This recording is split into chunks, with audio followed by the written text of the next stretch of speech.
Hello friends, welcome to our channel. இந்த வீடியோக்குள்ளே நம்ம 18,000 பட்ஜெட் செக்மெண்ட்டில் இருக்கக்கூடிய தாறுமாறான கேமரா மொபைல்ஸை பற்றி தான் பார்க்க போகிறோம். 4K வீடியோ இருக்க மாதிரி, OIS இருக்க மாதிரி சூப்பரான கேமரா மொபைல்ஸை பார்த்துடலாம். ஸ்கிப் பண்ணாமல் பாருங்கள் நண்பா கடைசி வரைக்கும். அப்படின்னா மட்டும்தான் ஒரு பெஸ்ட்டான கேமரா மொபைலை சூஸ் பண்ண முடியும். சப்ஸ்கிரைப் பண்ணலன்னா சப்ஸ்கிரைப் பண்ணிக்கோங்க, லைக் பண்ணலன்னா லைக் பண்ணிக்கோங்க. வீடியோவை தொடர்ந்து பாருங்கள். வீடியோக்குள்ளே போயிடலாம். ஓகே, இந்த பொசிஷனில் நம்ம பார்க்க போகிற மொபைல் Realme Narzo 70 Turbo அப்படின்ற ஒரு மொபைல் தான். இந்த மொபைலில் நமக்கு 6.67 inches 120 Hz AMOLED டிஸ்பிளே கொடுத்துருக்காங்க. 2000 nits பீக் பிரைட்னஸ் கொடுத்துருக்காங்க. ஸோ ஓரளவுக்கு நல்ல டிஸ்பிளே அப்படின்னு நம்ம சொல்லலாம். கேமராஸ்னு வரும்போது டியூவல் கேமரா செட்டப் 50+2 என்ற டியூவல் கேமரா செட்டப். இங்கே 4K வீடியோ 30 fps நம்மளால் ஷூட் பண்ணிக்க முடியும் நண்பா. 16 மெகாபிக்சல் செல்ஃபி கேமரா கொடுத்துருக்காங்க. இதை யூஸ் பண்ணி நம்மளால் 1080p வீடியோ 30 fps வரைக்கும் ஷூட் பண்ணிக்க முடியும். முக்கால்வாசி மொபைல்ஸில் இருக்க மாதிரி இங்கே வைட் ஆங்கிள் சென்சர் இல்லை. ஸோ அது ஒரு நெகட்டிவாக தான் நான் பார்க்குறேன். அண்ட் Android 14 இந்த மொபைலில் லான்ச் பண்ணியிருக்காங்க. Dimensity 7300 எனர்ஜி என்ற ஒரு தரமான பர்ஃபார்மன்ஸ் கொண்ட ப்ராசஸர் கொடுத்துருக்காங்க. அண்ட் UFS 3.1 ஸ்டோரேஜ் டைப்பும் LPDDR4X ரேம் டைப்பும் கொடுத்துருக்காங்க. 2 வருஷம் ஆண்ட்ராய்டு அப்டேட்டும் 3 வருஷம் செக்யூரிட்டி பேட்ச் அப்டேட்டும் தரும்னு சொல்லியிருக்காங்க. ஸோ ஓரளவுக்கு நல்லாவே இருக்குது. 5000 mAh battery, 45 watt fast charging சப்போர்ட்டும் கொடுத்துருக்காங்க. 3.5mm ஆடியோ ஜாக் இருக்குது. ஹைப்ரிட் SD ஸ்லாட் சப்போர்ட் இருக்குது. ஸ்டீரியோ ஸ்பீக்கர்ஸுமே கொடுத்துருக்காங்க. 6GB 128GB வேரியன்ட் இப்போதைக்கு 17,000 சேல் ஆகிட்டு இருக்குது. ஸோ 17,000 தரமான பர்ஃபார்மன்ஸ் கொண்ட மொபைல் வேணும், கேமிங் மொபைல் வேணும் அப்படின்னு நினச்சிங்கன்னா இந்த மொபைலை நீங்கள் கன்சிடர் பண்ணலாம். மற்றபடி பாசிட்டிவ்ஸ்னு பார்க்கும்போது டிஸ்பிளே, பேட்டரி இங்கே பாசிட்டிவாகவே இருக்குது. நெகட்டிவ் பாயிண்ட் அப்படின்னு சொல்லிட்டு பார்க்கும்போது வைட் ஆங்கிள் சென்சர் இல்லை. கேமராவோட பர்ஃபார்மன்ஸ் இன்னும் கொஞ்சம் பெட்டராக இருந்திருக்கலாம். பார்ப்போம் அப்டேட்ஸ் மூலமாக Realme இதை சரி பண்ணுறாங்களா அப்படின்னு சொல்லிட்டு. ஸோ இந்த பட்ஜெட்டுக்கு ஒரு பெஸ்ட்டான கேமிங் மொபைல் வேணும், வைட் ஆங்கிள் இல்லைனாலும் பரவாயில்ல அப்படின்னு நினச்சிங்கன்னா Realme Narzo 70 Turbo பெஸ்ட் ஆப்ஷனாகவே இருக்கும். ஓகே, இந்த பொசிஷனில் நம்ம பார்க்க போகிற மொபைல் iQOO Z9 தான். இந்த மொபைலில் நமக்கு 6.67 inches Full HD+ AMOLED display கொடுத்துருக்காங்க. அண்ட் ரெஃப்ரெஷ் ரேட் 120 Hz இருக்குது. டச் சாம்பிளிங் ரேட்னு பார்க்கும்போது 240 Hz டச் சாம்பிளிங் ரேட் இருக்குது. அண்ட் 1800 nits பீக் பிரைட்னஸ் கொடுத்துருக்காங்க. ஸோ ஓவராலாக டிஸ்பிளேன்னு வரும்போது ஒரு தாறுமாறான டிஸ்பிளே கொடுத்துருக்காங்க. இது ஃப்ளாட் டிஸ்பிளே தான், கர்வ் டிஸ்பிளே இல்லை. ஸோ அது ஒரு சின்ன நெகட்டிவ். அண்ட் கேமராஸ்னு வரும்போது 50+8 என்ற டியூவல் கேமரா செட்டப் தந்திருக்காங்க. 4K வீடியோ 30 fps வரைக்கும் நம்மளால் ஷூட் பண்ணிக்க முடியும். 16 மெகாபிக்சல் செல்ஃபி கேமரா கொடுத்துருக்காங்க. இதை யூஸ் பண்ணி நம்மளால் 1080p வீடியோ 30 fps வரைக்கும் ஷூட் பண்ணிக்க முடியும். கேமராவோட பர்ஃபார்மன்ஸுமே டீசெண்டாக இருந்தது. Android 14 இந்த மொபைலில் லான்ச் பண்ணியிருக்காங்க. அண்ட் Dimensity 7200 என்ற ஒரு நல்ல பர்ஃபார்மன்ஸ் கொண்ட ப்ராசஸர் இருக்குது. ஸோ 7 lakh AnTuTu ஸ்கோர்ஸ் கிட்டத்தட்ட ரீச் ஆகுது. ஸோ கேமிங் பர்ஃபார்மன்ஸுமே ஓரளவுக்கு நல்லாயிருக்கும் அப்படின்றது எக்ஸ்பெக்டேஷனாக இருக்குது. 7 5G பேண்ட் சப்போர்ட்டுமே நமக்கு கொடுத்துருக்காங்க. 5000 mAh battery and 44 watt fast charging சப்போர்ட்னு சொல்லிட்டு பேட்டரி டிபார்ட்மெண்ட்டுமே நல்லாயிருக்கு. Dual stereo speakers, hybrid SD slot கொடுத்துருக்காங்க. பட் 3.5mm ஆடியோ ஜாக் கிடையாது நண்பா. 8GB 128GB வேரியன்ட் இப்போதைக்கு 20,000 சேல் ஆகிட்டு இருக்குது. ஸோ 20,000 இதனோட பாசிட்டிவ்ஸ் அப்படின்னு பார்க்கும்போது டிஸ்பிளே, பர்ஃபார்மன்ஸ், பேட்டரி, கேமராஸ்ன்னு சொல்லிட்டு எல்லாமே பாசிட்டிவாக தான் இருக்குது. நெகட்டிவ் பாயிண்ட் அப்படின்னு பார்க்கும்போது பெருசாக சொல்கிறதுக்கு எதுவும் இல்லை. இந்த பட்ஜெட் செக்மெண்ட்லேயே ஒரு சில மொபைல்ஸ் கர்வ்டு AMOLED டிஸ்பிளே கொடுக்க ஆரம்பிச்சிட்டாங்க. ஸோ கர்வ் டிஸ்பிளேவாக இல்லாததை வேணால் ஒரு நெகட்டிவாக சொல்லலாம். பட் அதுவும் மிகப்பெரிய நெகட்டிவ் இல்லை. ஸோ இந்த பாசிட்டிவ்ஸ் அண்ட் நெகட்டிவ்ஸ் எல்லாமே ஓகேனா நீங்கள் தாராளமாக இந்த மொபைலை கன்சிடர் பண்ணலாமேன்னு பார்க்கறதுக்கு முன்னாடி ஃபுல் ரிவ்யூவை செக் பண்ணிவிட்டு வாங்கிக்கோங்க. ஓகே நண்பா, இந்த இடத்துல நம்ம பார்க்க போகிற மொபைல் Realme Narzo 70 Pro அப்படின்ற ஒரு மொபைல் தான். இந்த மொபைல்லையும் நமக்கு 120 Hz AMOLED டிஸ்பிளே கொடுத்துருக்காங்க. 2K nits பீக் பிரைட்னஸும் இருக்குது. ஸோ அவுட்டோர் விசிபிலிட்டி எல்லாம் மேக்ஸிமம் எந்த பிரச்சனையும் வரக்கூடாது. 50 மெகாபிக்சல் சோனி சென்சர் கொடுத்துருக்காங்க. சோனி IMX890 என்ற ஒரு நல்ல சென்சர் இருக்குது. ஆப்டிக்கல் இமேஜ் ஸ்டெபிலைசேஷனும் இருக்குது. 8 megapixel wide angle, 2 megapixel macro sensor என்ற ட்ரிபிள் கேமரா செட்டப் தான் தந்திருக்காங்க. அண்ட் 4K வீடியோ 30 fps வரைக்கும் நம்மளால் ஷூட் பண்ணிக்க முடியும். 16 மெகாபிக்சல் செல்ஃபி கேமரா கொடுத்துருக்காங்க. இதில் நம்மளால் 1080p வீடியோ தான் ஷூட் பண்ண முடியும். 30 fps ஷூட் பண்ணிக்கலாம். கேமராவோட பர்ஃபார்மன்ஸுமே இந்த பட்ஜெட்னு பார்க்கும்போது ஓரளவுக்கு நல்லாவே கொடுத்துருந்தாங்க.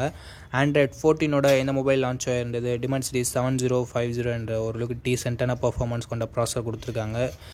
2 years software update and 3 years security patch update தருவோம் அப்படின்னு சொல்லியிருக்காங்க. 5000 mAh battery, 67 watt fast charging support கொடுத்துருக்காங்க. Stereo speakers, 3.5mm audio jack, hybrid SD ஸ்லாட்டுமே நமக்கு இருக்குது. 8GB 128GB வேரியன்ட் கிட்டத்தட்ட 18,000 சேல் பண்ணிகிட்டு இருக்காங்க. ஸோ இந்த ப்ரைஸிங்க்கு இதனோட பாசிட்டிவ்ஸ்னு பார்க்கும்போது display, camera, battery, charging and எல்லாமே சொல்லலாம். ப்ரைஸிங்குமே அக்ரெசிவாக வச்சுருக்காங்க. நெகட்டிவ் பாயிண்ட்னு பார்க்கும்போது இதை விட பெட்டராக பர்ஃபார்மன்ஸ் பண்ணக்கூடிய மொபைல்ஸ் இருக்குது. ஸோ பர்ஃபார்மன்ஸ் டாப் ப்ரியாரிட்டியாக இருக்கவங்க மட்டும் இந்த மொபைல் அவாய்ட் பண்ணிக்கலாம். மற்றபடி ஒரு ஆல்ரவுண்டிங் மொபைல் வேணும்னு நினைக்கிறவங்க தாராளமாக இந்த மொபைலோட ரிவ்யூ செக் பண்ணிவிட்டு பர்ச்சேஸ் பண்ணிக்கலாம். ஓகே மக்களே, இந்த இடத்துல நம்ம பார்க்க போகிற மொபைல் ரெட்மி நோட் 13 ப்ரோ தான். இந்த மொபைலில் நமக்கு 1.5K ரெசல்யூஷன் கொண்ட SP OLED பேனல் கொடுத்துருக்காங்க. 120 ஹெர்ட்ஸ் ரெஃப்ரெஷ் ரேட் இருக்குது, 240 ஹெர்ட்ஸ் டச் சாம்பிளிங் ரேட்டும் இருக்குது. ஆனால் அது மட்டும் இல்லாமல் டால்பி விஷன் சப்போர்ட்டும் கொடுத்துருக்காங்க. ஸோ இந்த பட்ஜெட்னு பார்க்கும்போது டாப் நாச்சான டிஸ்பிளே கொடுத்துருக்காங்க. சூப்பரான மீடியா எக்ஸ்பீரியன்ஸ், அட்டகாசமான கேமிங் எக்ஸ்பீரியன்ஸ் நமக்கு கிடைக்கும். கேமரான்னு வரும்போது 200 mega pixel triple camera setup தந்திருக்காங்க. 200 மெகா பிக்சல் பிரைமரி கேமரா, இது சாம்சங் ஐசோசெல் HP3 என்ற சென்சர். ஆப்டிக்கல் இமேஜ் ஸ்டெபிலைசேஷனும் நமக்கு இருக்குது. 8 மெகா பிக்சல் வைட் ஆங்கிள் இருக்குது, 2 மெகா பிக்சல் மேக்ரோ சென்சர் இருக்குது. ரெண்டு கேமராவோட பர்ஃபார்மன்ஸுமே நல்லா தான் இருந்தது ஓரளவுக்கு. 4K வீடியோ 30 FPS வரைக்கும் ஷூட் பண்ணிக்க முடியும். வீடியோகிராஃபியுமே நல்லா இருந்தது அப்படின்னு நம்ம சொல்லலாம். இந்த பட்ஜெட்னு வரும்போது 16 மெகா பிக்சல் செல்ஃபி கேமரா கொடுத்துருந்தாங்க. 1080p வீடியோ 60 FPS வரைக்கும் ஷூட் பண்ணிக்க முடியும். செல்ஃபி கேமரா பர்ஃபார்மன்ஸுமே இந்த பட்ஜெட்னு வரும்போது சூப்பராகவே இருந்தது. Android 13 தான் இந்த மொபைலை லான்ச் பண்ணியிருந்தாங்க. Snapdragon 7S Gen 2 என்ற ஓரளவுக்கு மிட்ரேஞ்ச் லெவல் பர்ஃபார்மன்ஸ் கொண்ட ப்ராசஸர் கொடுத்துருக்காங்க. 3 வருஷம் ஆண்ட்ராய்டு அப்டேட்டும் 4 வருஷம் செக்யூரிட்டி பேட்ச் அப்டேட்டும் தருவாங்களாமா. 9 5G பேண்ட் சப்போர்ட்டும் இருக்குது. என்ன இங்கே ஒரு சின்ன நெகட்டிவ், ஆண்ட்ராய்டு 14 லான்ச் ஆக வேண்டிய மொபைலில் ஆண்ட்ராய்டு 13 தான் ரெட்மி லான்ச் பண்ணாங்க. ஸோ அதனால் ஒரு வருஷம் ஆண்ட்ராய்டு அப்டேட் கொஞ்சம் கம்மியாக தான் கிடைக்கும். இதே பட்ஜெட் செக்மெண்ட்டில் இருக்க மற்ற மொபைல்ஸை நீங்கள் வாங்குறீங்க அப்படின்ற பட்சத்தில் 5100 mAh battery, 67 watt fast charging சப்போர்ட்னு சொல்லிட்டு பேட்டரி சார்ஜிங்குமே எக்ஸ்ட்ரானரியாக இருக்குது.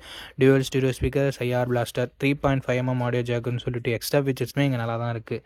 என்ன இங்கே SD கார்டு சப்போர்ட் கொடுக்கல. 8GB 128GB வேரியண்ட்டை 26,000 லான்ச் பண்ணியிருந்தாங்க. பட் இப்போ 18,000 தான் சேல் ஆகிட்டு இருக்குது. இந்த ப்ரைஸிங்க்கு இதனோட பாசிட்டிவ்னு பார்க்கும்போது ஃபஸ்ட்டு பாசிட்டிவாக நான் பார்க்குறது டிஸ்பிளேவை சொல்லலாம். ஏன்னா சூப்பரான டிஸ்பிளே கொடுத்துருக்காங்க. ஃப்ளாட் டிஸ்பிளே தான், and in display fingerprint சென்சரும் இருக்குது. அண்ட் அடுத்தபடியாக பேட்டரி சார்ஜிங் நல்லா இருக்குது. 3.5mm ஆடியோ ஜாக் இருக்குது. கேமராவுமே ஓரளவுக்கு நல்லா இருக்குது. நெகட்டிவ் பாயிண்ட், ஆண்ட்ராய்டு 13 லான்ச் பண்ணது. அண்ட் பர்ஃபார்மன்ஸ் அந்தளவுக்கு உங்களுக்கு முக்கியம்னா நீங்கள் இதை சூஸ் பண்ண தேவையில்ல, மற்ற மொபைல்ஸை கன்சிடர் பண்ணலாம். இந்த பாசிட்டிவ்ஸ் அண்ட் நெகட்டிவ்ஸ் எல்லாமே ஓகேனா ரெட்மி நோட் 13 ப்ரோவை நீங்கள் கன்சிடர் பண்ணலாம். ஓகே, இந்த இடத்துல நம்ம பார்க்க போகிற மொபைல் சாம்சங் M35 தான். இந்த மொபைலில் நமக்கு 6.6 inches full HD plus AMOLED display கொடுத்துருக்காங்க. ரெஃப்ரெஷ் ரேட்டுமே 120 ஹெர்ட்ஸ் கொடுத்துருக்காங்க. ஸோ சாம்சங் பொறுத்த வரைக்கும் டிஸ்பிளே எப்போயுமே நல்லாயிருக்கும். ஸோ அந்த மாதிரி டிஸ்பிளே இங்கே நல்லாவே இருக்குது. And Gorilla Glass Victus protection கொடுத்துருக்காங்க. ஒரு தரமான ப்ரொடெக்ஷன் இது. ஸோ இதுவும் ஒரு பாசிட்டிவான விஷயம்.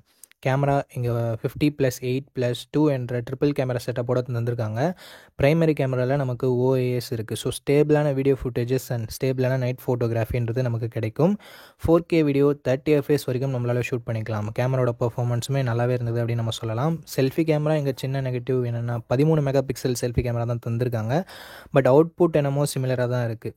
என்ன 16 மெகா பிக்சல் கொடுத்துருந்தா ஒரு குறையாக இருந்திருக்காது. பட் இங்கே ஒரு நல்ல விஷயம், 4K வீடியோ ஷூட் பண்ண முடியும் நண்பா செல்ஃபி கேமராலையுமே. So front and back 4K video shoot பண்ண முடியும் அப்படின்றது நிறைய மொபைல்ஸில் இருக்கிறது இல்லை. இங்கே இருக்கிறது ஒரு பாசிட்டிவான விஷயம். ஸோ கேமரா ரிலேட்டடாக பார்க்குறீங்க, வீடியோகிராஃபிலாம் உங்களுக்கு முக்கியம்னா மேபி நீங்கள் இதை கன்சிடர் பண்ணலாம். ஆண்ட்ராய்டு 14 என்ன மொபைலில் லான்ச் பண்ணியிருக்காங்க, Exynos 1380 என்ற ஓரளவுக்கு டீசெண்டான பர்ஃபார்மன்ஸ் கொண்ட ப்ராசஸரும் கொடுத்துருக்காங்க. 4 வருஷம் ஆண்ட்ராய்டு அப்டேட்டும் 5 வருஷம் செக்யூரிட்டி பேட்ச் அப்டேட்டும் தரும்னு சொல்லிட்டு சாம்சங் சொல்லியிருக்காங்க. இது ஒரு பாசிட்டிவான விஷயம். 13 5G பேண்ட் சப்போர்ட்டும் கொடுத்துருக்காங்க நண்பா. 6000 mAh பேட்டரி இருக்குது. ஸோ லாங் லாஸ்டிங்கான பேட்டரி எக்ஸ்பீரியன்ஸ் நமக்கு கிடைக்கும். பட் சாம்சங்கோட நெகட்டிவ் பாயிண்ட் இங்கேயும் நமக்கு அப்ளிகபிள் ஆகும். ஏன்னா எங்கள் பாக்ஸில் உங்கள் சார்ஜரை தரதில்லை. ஸோ அது ஒரு மிகப்பெரிய நெகட்டிவ் தான் நண்பா. ஹைப்ரிட் SD ஸ்லாட் தந்திருக்காங்க, ஸ்டீரியோ ஸ்பீக்கர்ஸ் தந்திருக்காங்க. பட் 3.5mm ஆடியோ ஜாக் இல்லை. 6GB 128GB வேரியன்ட் 18,500 கிட்டத்தட்ட ப்ரைஸ் பண்ணியிருக்காங்க. ஸோ இந்த ப்ரைஸிங்க்கு இதனோட பாசிட்டிவ்ஸ் சாம்சங்கோட brand value, display, camera and பேட்டரியை சொல்லலாம். நெகட்டிவ் பாயிண்ட், பாக்ஸில் சார்ஜர் கொடுக்காதது ஒரு மிகப்பெரிய நெகட்டிவ். அண்டு பர்ஃபார்மன்ஸ் இந்த பட்ஜெட்னு பார்க்கும்போது இன்னும் கொஞ்சம் பெட்டராக இருந்திருக்கலாம். பட் அது ஒரு நெகட்டிவாக தான் இருக்குது. ஓகே, இந்த பாசிட்டிவ்ஸ் அண்ட் நெகட்டிவ்ஸ் எல்லாமே ஓகே. சாம்சங் மொபைல் தான் நான் வாங்குவேன் அப்படின்னு நினச்சிங்கன்னா தாராளமாக நீங்கள் இந்த மொபைலை கன்சிடர் பண்ணலாம். இப்போதைக்கு இந்த பட்ஜெட்டில் ஒரு நல்ல ஆப்ஷனாகவே இருக்குது. ஓகே நண்பா, அவ்வளோதான் இந்த வீடியோட இறுதி கொண்ட. இந்த வீடியோ உங்களுக்கு பிடிச்சிருக்கும், நம்ம அப்படி பிடிச்சிருந்தா லைக் பண்ணுங்கள். இன்ஃபர்மேட்டிவ் வந்துச்சுன்னா நம்ம சேனலை சப்ஸ்கிரைப் பண்ணிக்கோங்க. அண்ட் நம்ம நண்பர்கள் கூடயும் ஷேர் பண்ணிங்கன்னா நம்ம சேனலோட வளர்ச்சிக்கு ரொம்ப யூஸ்ஃபுல்லாக இருக்கும். இதே மாதிரி இன்னொரு நல்ல வீடியோவில் மீட் பண்ணுறேன். இந்த வீடியோ பார்த்ததுக்கு ரொம்ப ரொம்ப ரொம்ப நன்றி.